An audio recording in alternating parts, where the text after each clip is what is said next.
Two of my favorite things in barbecue has to be brisket and jalapeno poppers. Combine those two together into a burger, it could be absolutely fantastic. Let's find out.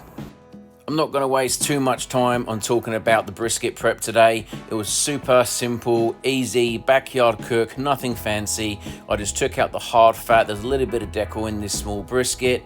And in terms of the flat cap, I left it alone. I made a couple of mistakes with the trim because I wasn't being as careful as what I usually am. But that was it. A little bit of yellow mustard. And then I decided to season the brisket with some kosher salt, black pepper, garlic, and thyme. Kosher salt and black pepper is all you need. So Aaron Franklin has done for years, kosher salt, black pepper. For me though, sometimes I like to put just a little bit of garlic in there as well as some thyme. I think the flavors really complement each other well. I was going to get the barrel smoker out today, but it's pretty warm. I thought I'm going to take the easy way out because I've got things to do. So I've got my Traeger Pro 22 pellet smoker. It's just going to keep it a little bit simpler for me today, but by the end of it, hopefully we're going to have beautiful brisket as well as great jalapeno poppers to throw into my burger. When I get to the last half of my bag of pellets, what I like to do is throw them in a garden sieve and just give them a shake. A lot of the time I see all these small bits and dust coming out. I have had issues with augers in the past. Since I've been doing this, it's been clean and no issues at all. I've hit 225 degrees Fahrenheit or 107 degrees Celsius. Time to throw this brisket on.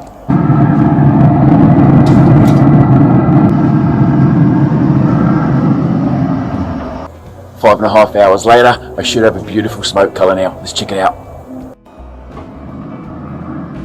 Sure enough, this brisket has a lovely colour. You can see that smokiness really starting to form. The bark is nowhere near. From a temperature point of view, I'm sitting at about 145 to 150. I'm going to aim for about 165 before I wrap it, and this is where I'm at now. You can see it's taken on just a little bit of a darker colour, and I'm putting in a little bit of beef stock, and then I'm going to wrap it and put it back into the smoker until I reach the desired temperature.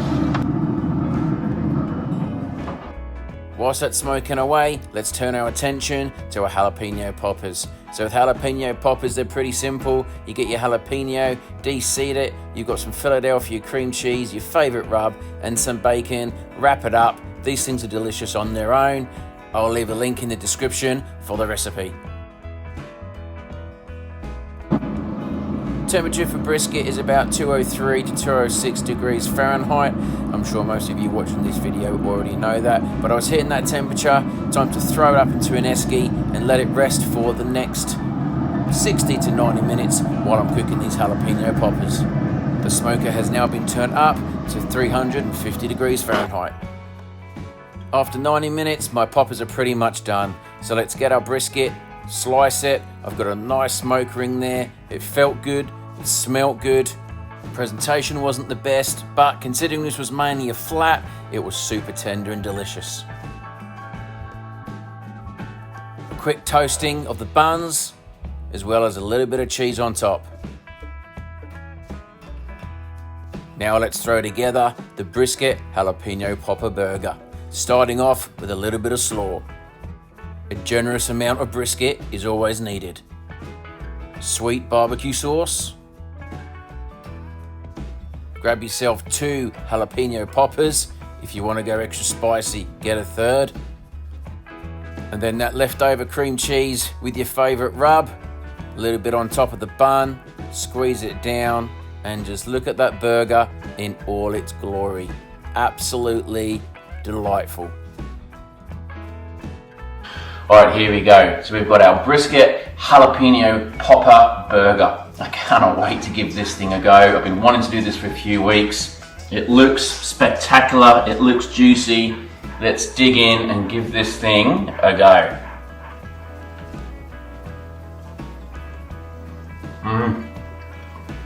Zoom in. Have a look at that bad boy.